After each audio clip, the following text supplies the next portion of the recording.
Les city trips ont de plus en plus la cote, mais il y a de nombreuses façons de découvrir une ville.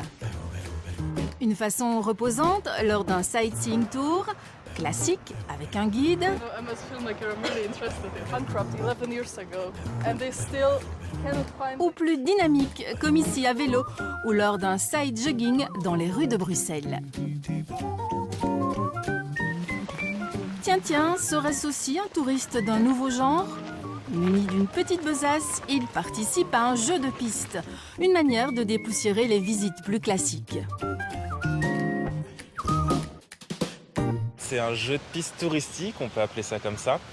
Ça commence donc sur un lieu fixe où il y a une animatrice qui explique les règles du jeu, qui explique donc que les participants vont découvrir le quartier et qu'en même temps que les participants vont devoir résoudre une enquête qui est souvent policière. Chaque équipe aura un sac à dos, enfin un mini sac, et dedans il y aura un roadbook avec toute une série de questions qui vont vous permettre de trouver tout un tas d'indices pour résoudre un petit peu le crime comme ça. Ça va, merci beaucoup. Merci beaucoup. On s'approprie la ville, en fait, on est vraiment acteur de sa propre visite et on fait la visite un peu comme on l'entend. La grenouille, ça peut être joli.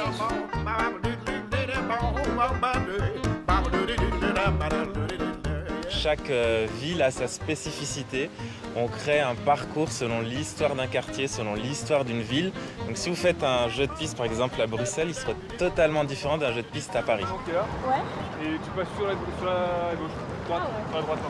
Ils viennent de Lille et donc on cherchait, comme nous on habite Bruxelles, quelque chose à faire de chouette. Et je me suis dit que ce serait une bonne activité à faire avec nos amis.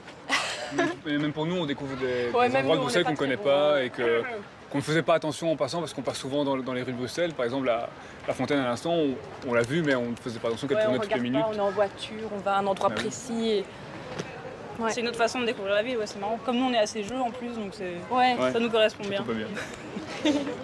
Au départ, ça s'adressait aux jeunes, entre 25 et 40 ans, mais on voit beaucoup de familles aussi qui viennent, on voit aussi beaucoup de personnes âgées. Donc c'est un peu intergénérationnel, il y a des personnes qui font ça uniquement pour visiter, pour découvrir le quartier. Il y a des personnes qui font ça pour le jeu, mais tout le monde est autour du projet et c'est ça qui est bien, c'est vraiment intergénérationnel. Il faut trouver le muséum. Dis-moi où je dois regarder.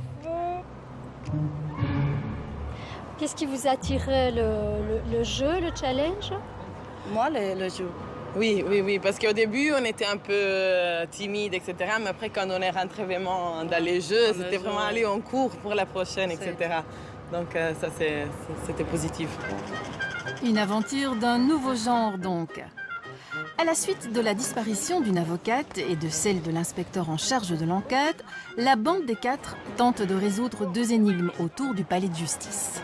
Pour les petits sablons, moi je croyais de les connaître, mais par exemple, je ne savais pas que tous les statues qui étaient autour du jardin représentaient des métiers. Ça, je ne savais pas. Et si j'aurais pas peut-être eu cette occasion comme ça de les découvrir d'une façon comme ça de jeu, j'aurais pas su. Le culturel. Allez, un genou à terre, rapprochez-vous, on se tient chaud. Et à refaire et à conseiller parce que ça permet de se balader dans Bruxelles avec une thématique et sous un angle différent. Donc c'était vraiment chouette.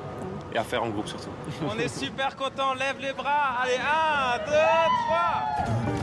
3. Alors si vous aussi vous sentez l'âme d'un Sherlock Holmes, rendez-vous sur le site internet pour participer aux jeux de piste en Belgique, en France ou encore en Suisse.